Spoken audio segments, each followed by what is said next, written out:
Okay, good morning बच्चों। अभी हम लोग पढ़ेंगे शॉर्टेस्ट डिस्टेंस निकालने के लिए दो स्क्यू लाइंस के बीच में कैसे निकालते हैं या दो पैरेलल लाइंस के बीच में कैसे निकालते हैं। वही हम लोगों का आज का टॉपिक है, shortest distance SD, shortest distance between two lines in 3D, 3 dimensional geometry में कैसे निकालेंगे। तो दो लाइन के बीच में 3D में, जैसे मान लीजिए दो लाइन है, तो दो लाइन स्पेस में कई तरह से हो सकते हैं। जैसे एक सिचुएशन ये देखिए, ये सिचुएशन जो है, एक लाइन ये है, एक लाइन इधर है, तो दोनों लाइन के बीच का शॉर्टेस्ट डिस्टेंस कैसे निकालेंगे। तो ऐसे लाइन को बोलते हैं हम लोग स्क्यू लाइन्स। क्यों बोलते हैं कि ये दोनों लाइन को देखिए, नो ही ये पैरेलल है और नो ही इंटरसेक्टिंग है, नो ही आपस में कट कर रहा है और नो ही पैरेलल है। तो इस तरह का लाइंस को, पेयर ऑफ लाइंस को हम लोग बोलते हैं स्क्यू लाइंस। तो स्क्यू लाइंस पहले हम लोग समझें, शॉर्टेस्ट डिस्टेंस निकालना है स्क्यू लाइंस के बीच में, और स्क्यू लाइंस क्या होता है पहले ये देखिए। स्क्यू लाइंस का कभी कभी डेफिनेशन भी पूछता है। तो what do you mean by skew lines. एक समय था जब 6 नंबर का क्वेश्चन आता था, तो 4 नंबर होता था शॉर्टेस्ट डिस्टेंस निकालने के लिए दो लाइन के बीच में, और 2 नंबर ये डेफिनेशन के लिए जोड़ देता था। तो स्क्यू लाइंस लिखेंगे a pair of lines in 3 dimensional space 3D is said to be are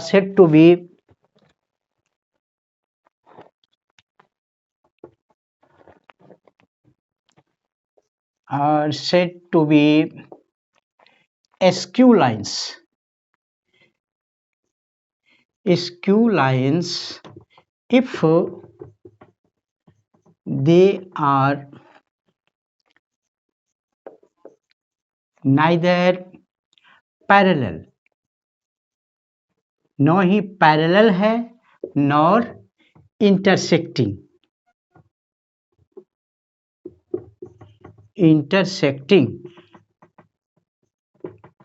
या कॉन्सिडेंट।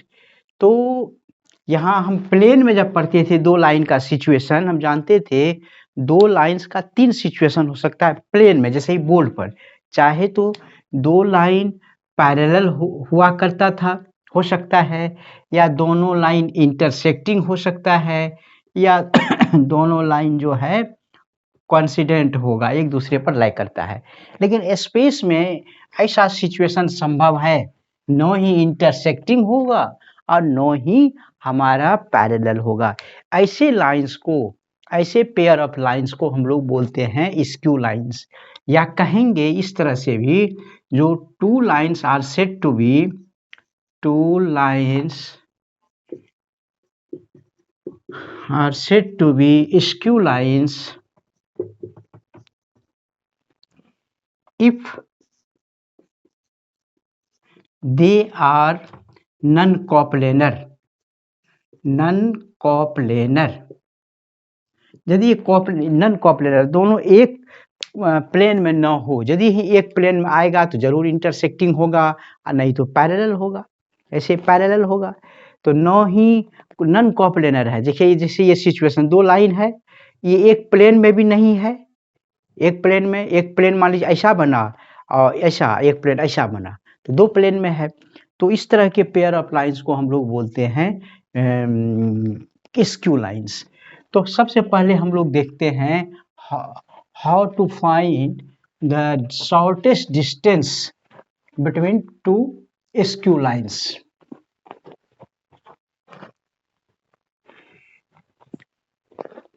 हमारा टॉपिक है टू फाइंड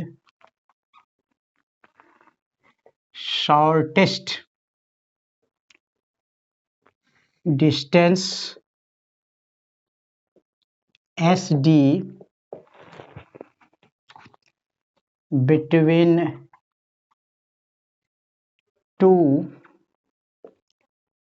skew lines, दो स्क्यू लाइंस, एक ले लेते हैं क्या, vector r is equal to vector a1 plus lambda b1 and दूसरा vector r is equal to vector a2 plus lambda b2। दो लाइन है, दोनों स्क्यू लाइंस है, तो इसके बीच में हम लोग कैसे शॉर्टेस्ट डिस्टेंस निकालेंगे, यही तरीका।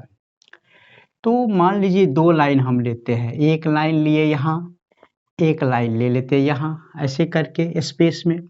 मान लीजिए यह है लाइन L1 और ये है लाइन L2। इसका इक्वेशन है, L1 का इक्वेशन है vector r is equal to vector a1 plus lambda b1 और इसका इक्वेशन ले लेते हैं vector r is equal to vector a2 plus mu vector b2।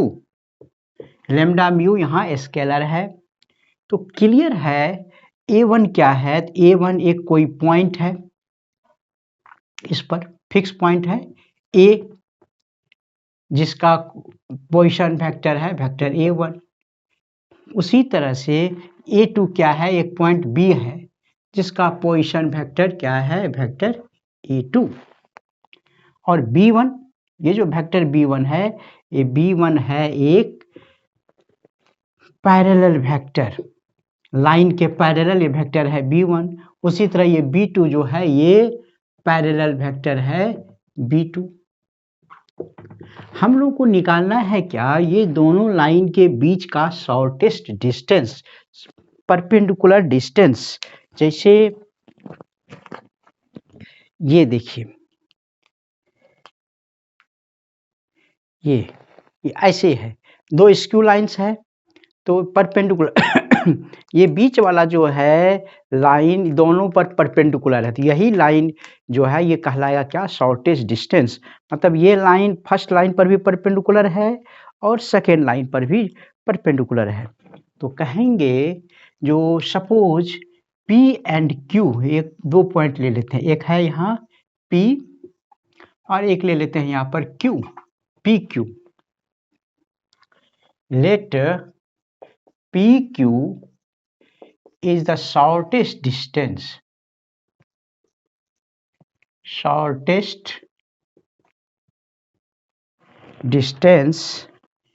PQ is the shortest distance between two lines L1 and L2। तो यही है PQ, ठीक है। अब एक चीज यहां देखिए, ये वेक्टर b1 है और ये वेक्टर b2 है। तो b2 है तो b1 है किसके पैरेलल, L1 का, और b2 है, तो दो वेक्टर का क्रॉस प्रोडक्ट, जैसे एक वेक्टर b1 है और वेक्टर क्या है, b2 है। तो b1 और b2 का जो क्रॉस प्रोडक्ट लेते थे, मतलब b1 क्रॉस b2 बताए थे वेक्टर प्रोडक्ट में, तो their cross product is perpendicular to the vector b1 b2 दोनों पर, या इसे बने हुए प्लेन पर कहीं भी परपेंडिकुलर है। जैसे i cross j, i cap cross j cap क्या लिखते थे, k कैप, तो i j पर k कैप परपेंडिकुलर है, तो क्रॉस मतलब हो गया परपेंडिकुलर। तो ये b1 क्रॉस b2 जो है वह दोनों लाइन पर परपेंडिकुलर होगा। तो लिखेंगे जो since b1 vector b1 is parallel to the line L1 और b2 vector b2 parallel to the line L2, b2 L2 के पैरेलल है। इसका मतलब है देयरफॉर b1 वेक्टर और b2 दोनों का क्रॉस प्रोडक्ट जो होगा इज परपेंडिकुलर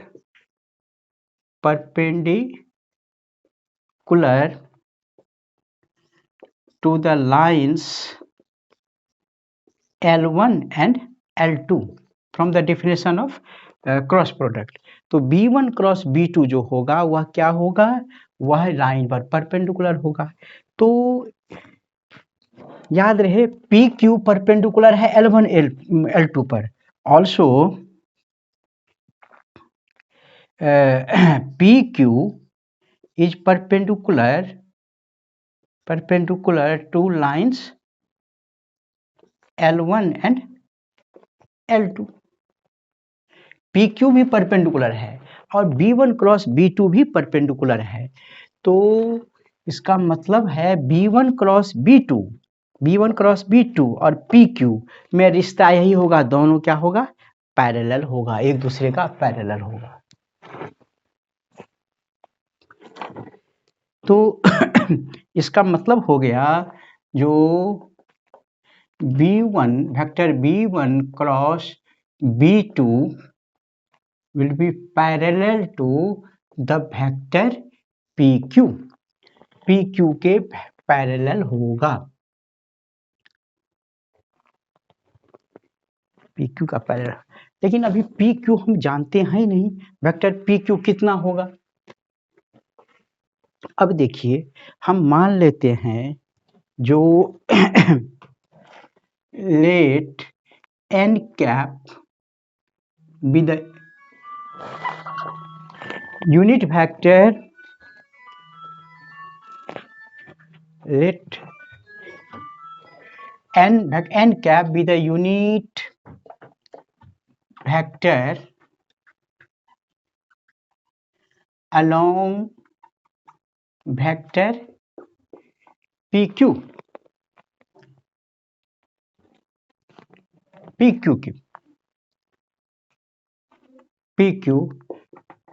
देन यहाँ लिख सकते हैं n cap is equal to B1 cross B2 by magnitude of B1 cross B2। यहाँ प्लस माइनस भी यूज करते हैं, हो सकता है ये अपर हो या नहीं ये हो। अब एक चीज और देखिए ये वेक्टर हमारा A है और ये वेक्टर हमारा B है, वेक्टर B। तो O A और इधर लेते हैं OB। तो 20 एंगल दोनों के बीच में थीटा है, तो B से जो यहाँ परपेंडिकुलर डालेंगे, B से मान लीजिए BL, तो ये जो OL is called projection. OL मतलब हुआ जो projection of vector B, of B का प्रोजेक्शन ऑन वेक्टर A पर, जो वेक्टर प्रोडक्ट में बताई दे डॉट प्रोडक्ट में। उसी तरह OL यदि इससे डालेंगे, इस पर जो परपेंडिकुलर डालेंगे, मान लीजिए OM, तो OM will be known as projection of vector A on vector B। और वही काम यहाँ करते हैं। तो AB को हम मिलाते हैं, वेक्टर AB। तो वेक्टर AB को लिखेंगे OB minus OA। OB minus O कहीं पर पोजिशन वेक्टर है, O मान लीजिए यहाँ पर है OB minus OA is equal to AB। तो OB B का पोजिशन वेक्टर है A2, तो vector A2 minus vector A1, मान लीजिए यहीं पर O है, OB माइनस AB हो जाएगा, OB माइनस OA। तो यहाँ पर ये जो देखिए ये है शॉर्टेस्ट डिस्टेंस, और यहीं पर एक यहाँ दो आदमी की जरूरत थी, तो पॉइंट A है यहाँ पर और पॉइंट B है यहाँ पर, डालेंगे AB। तो AB का जो प्रोजेक्शन होगा ये यही PQ शॉर्टेस्ट डिस्टेंस हो जाएगा। तो यहाँ लिखेंगे जो PQ मतलब हो गया, PQ मतलब प्रोजेक्शन, लेंथ निकालना है, PQ shortest distance, projection of vector AB on vector PQ पर, तो मतलब projection of vector A B मतलब हो गया vector A2 minus A1 on PQ। तो PQ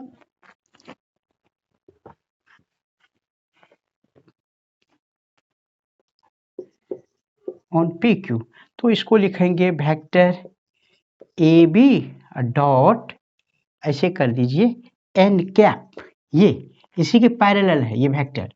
तो एन कैप ए बी कितना हो गया vector A2 minus A1 dot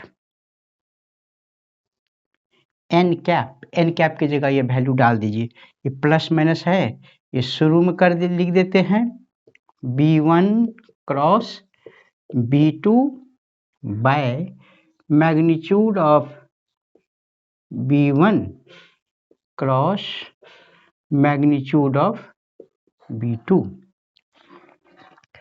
तो PQ तो डिस्टेंस है, ये तो निगेटिव नहीं हो सकता, इसलिए फाइनली हम लोग लिख सकते हैं शॉर्टेस्ट डिस्टेंस PQ मतलब हो गया, मॉडुलस के अंदर डाल दीजिए, निगेटिव भी आएगा तो पॉजिटिव, पॉजिटिव तो रहेगा तो पॉजिटिव होगा ही।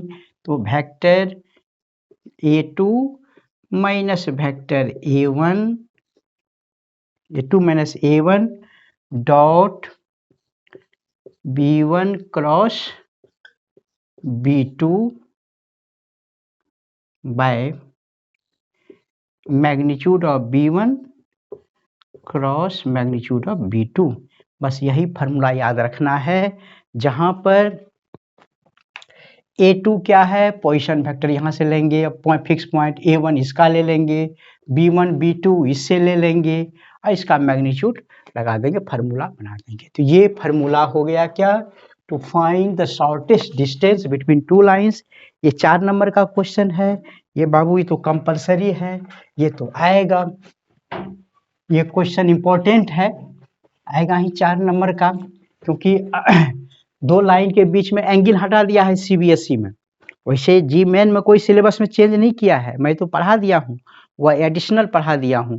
तो एडिशनल किस लिए पढ़ाया हूँ, CBSE सिलेबस के लिए, जी मेंस के लिए वह कंपलसरी अभी भी नहीं हटाया है, जी मेंस में यथावत रहेगा। तो कहने का मतलब ये हम फार्मूला हो गया, यदि हमारा 2 स्क्यू लाइंस है, वेक्टर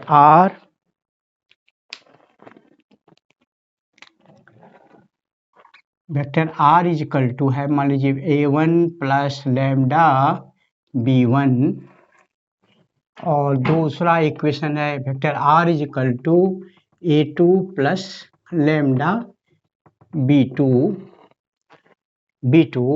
तब शॉर्टेस्ट डिस्टेंस का फार्मूला कैसे ड्राइव किए, कैसे हुआ नहीं समझ में आया, कोई बात नहीं, लेकिन इसको याद रखिए, शॉर्टेस्ट डिस्टेंस का फार्मूला क्या है, vector A2 minus vector A1 dot B1 cross B2 by magnitude of B1 cross B2। यही है फार्मूला शॉर्टेस्ट डिस्टेंस निकालने का। जैसे मान लीजिए मैं एक एग्जाम्पल देता हूँ, लेते हैं फाइंड द शॉर्टेस्ट डिस्टेंस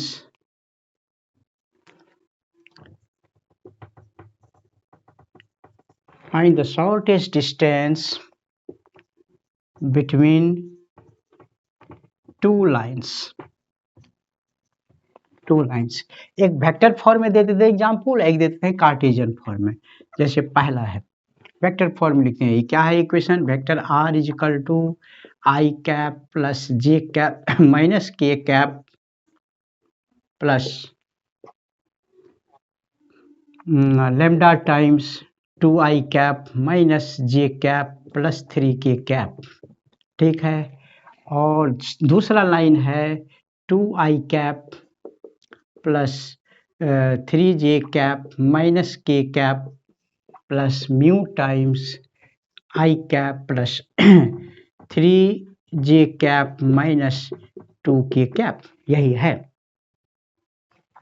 और एक दूसरा क्वेश्चन कार्टेशियन फॉर्म में ले लेते हैं, x माइनस 1/2 y माइनस 2/3 और z माइनस 3/4 एंड दूसरा लाइन है, ले लेते हैं x प्लस 2/4 y माइनस 3/5 और z माइनस 7/3, ये दोनों लाइन के बीच में। तो पहला वाला सॉल्यूशन करेंगे ए नंबर का। तो इसमें इस दोनों लाइन के बीच का डिस्टेंस निकालना है, शॉर्टेज डिस्टेंस। तो शॉर्टेज डिस्टेंस का ये फार्मूला है। इसमें मुझे क्या चाहिए, a2 माइनस a1, a2 चाहिए, a1 चाहिए, b1 चाहिए, b2 चाहिए। तो a2, तो ये इसको कंपेयर करेंगे, पहला इक्वेशन हो गया किसका, ऐसे जैसा हो गया vector r is equal to a1 plus lambda b1, ये पहला वाला। तो इससे ये a1 हो गया, ये b1, ये a2 और ये b2। तो यहाँ पर a नंबर में तो वेक्टर a1 जो लिखेंगे आ गया i cap plus j cap minus k cap, और a2 आ गया, इसका point fix point 2i cap plus 3j cap minus k cap. b1, vector b1 जो है इसका डायरेक्शन रेशियो पैरेलल वेक्टर का 2i cap minus j cap plus 3k cap, और vector b2 इससे आ जाएगा i cap plus 3j cap minus 2k cap. चलिए भाई, अब हम लोगों के पास a1 भी है, a2 भी है, b1 भी है और b2 भी है। तो इसमें डाल देंगे a2 माइनस a1, इससे इसको माइनस कीजिए, आप b1 क्रॉस b2 दोनों का क्रॉस प्रोडक्ट ले लीजिए, फिर जो आएगा उसको डॉट प्रोडक्ट कीजिए, b1 क्रॉस b2 का मैग्नीट्यूड काट लीजिए, बस इसमें डाल दीजिए, बस यही हो गया शॉर्टेज डिस्टेंस, आसानी से निकल जाएगा। यही तरीका है शॉर्टेज डिस्टेंस निकालने का। दूसरा बी नंबर में यदि हमारा क्वेश्चन कार्टेशियन फॉर्म में आ गया तो ये x1, ये 1 2 3 आ गया फिक्स पॉइंट, और 2 3 4 आ गया क्या, डायरेक्शन रेशियो पैरेलल वेक्टर। तो ये a1 इससे निकलेगा और b1 इससे निकलेगा, पॉइंट हो गया a2 और नीचे हो गया b2। इस केस में a1, वेक्टर a1 क्या हो जाएगा, इसका कोऑर्डिनेट लीजिए 1i कैप, मतलब i कैप माइनस नहीं 2 होगा, plus 2j cap plus 3k cap, ये आ गया a1। a2 जो है इसका फिक्स पॉइंट से निकलेगा, यहाँ प्लस 2 है तो minus 2i cap plus 3j cap plus 7k cap, ऐसे हो गया a2। और b1 इसका डायरेक्शन रेशियो लेंगे 2 3 4, तो 2i cap plus 3j cap plus 4k cap, और b2 हो गया ये 4i cap plus 5j cap plus 3k cap, ये हो गया a1 a2 b1 b2, बस वैल्यू डाल दीजिए। तो ये तरीका हो गया क्या, शॉर्टेज डिस्टेंस निकालने का। ये क्वेश्चन इंपॉर्टेंट है। इसी में कभी कभी क्या कहता है, जो prove that these to line, जैसे यही मान लीजिए दो लाइन है और कॉप्लेनर, ये दोनों लाइन कॉप्लेनर है, मतलब एक प्लेन में है, या कहेगा prove that these two lines are intersecting, ये दोनों लाइन जो है आपस में इंटरसेक्ट करता है। तो हम इस मेथड से हमको प्रूव करना है दो लाइन आपस में इंटरसेक्ट करता है। तो दो लाइन इंटरसेक्ट यदि करता है, इंटरसेक्ट करने के लिए दोनों के बीच का शॉर्टेज डिस्टेंस 0 हो जाएगा। जैसे अभी के सिचुएशन में इंटरसेक्ट नहीं करता है, कुछ शॉर्टेज डिस्टेंस है, जब ये घटते घटते शॉर्टेज डिस्टेंस 0 हो गया तो इसका मतलब दोनों लाइन इंटरसेक्ट कर रहा है, आपस में कट रहा है, या कहिए एक प्लेन में है। तो कहेगा क्या, प्रूव दैट, शॉर्टेज डिस्टेंस निकालने के लिए नहीं कह के उसको घुमा के पूछ देता है, prove that these two lines are intersecting. तो यहाँ शॉर्टेज डिस्टेंस फार्मूला यूज करके शॉर्टेज डिस्टेंस को क्या करेंगे, 0। यदि 0 आ गया तो कहने का मतलब if S D shortest distance is equal to 0 then both lines will be coplanar या इंटरसेक्टिंग, दोनों कॉप्लेनर होगा और नहीं तो इंटरसेक्टिंग होगा। तो यही है हमारा शॉर्टेस्ट डिस्टेंस निकालने का। कभी कभी दो स्क्यू लाइंस के बीच का डिस्टेंस निकालना है तो स्क्यू लाइंस नहीं हो करके ये दो पैरेलल लाइन है हाई स्पेस में, दो लाइन हमेशा कॉप्लेनर होता है। जो दो पैरेलल लाइन हमेशा, दो पैरेलल है तो इससे एक प्लेन बनेगा, तो दो पैरेलल लाइन हमेशा कॉप्लेनर होगा। यहाँ है पैरेलल तभी ये प्लेन बनेगा, यहाँ भी बनेगा। तो दो पैरेलल लाइन है तो दोनों के बीच का डिस्टेंस कैसे निकालें? तो पैरेलल लाइन है तो दोनों का लाइन का पैरेलल वेक्टर सेम होगा, तो पॉइंट अलग अलग हो सकता है। जैसे मान लीजिए ये एक लाइन है और ये दूसरा लाइन है, इसका इक्वेशन है vector r is equal to a1 plus lambda B, यहाँ a1 है, और इसका इक्वेशन लेते हैं vector r is equal to vector a2 plus mu B.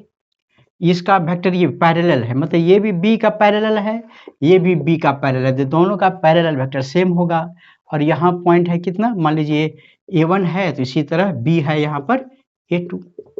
तो इसमें जो है शॉर्टेस्ट डिस्टेंस निकालेंगे यदि दोनों लाइन पैरेलल, जैसे b1 b2 हो गया, इसका b1 b2 सेम है, इसका मतलब दोनों लाइन पैरेलल है। इस तो shortest distance between two parallel lines लिख देते हैं, shortest distance between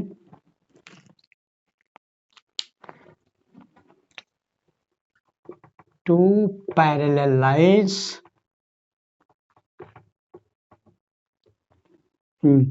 equal to हो जाएगा थोड़ा सा अंतर है फार्मूला में, vector a2 minus vector a1, यहाँ डॉट की जगह क्रॉस, अब b1 क्रॉस b2 की जगह सिर्फ एक ही वेक्टर होगा, इधर बुलाइए, अब मैग्नीट्यूड ऑफ b, मतलब b1 क्रॉस b2, यहाँ b1 b2 है ही नहीं, दोनों सेम है, b1 और b2 दोनों सेम वेक्टर है, तो वेक्टर b और उसी का मैग्नीट्यूड है।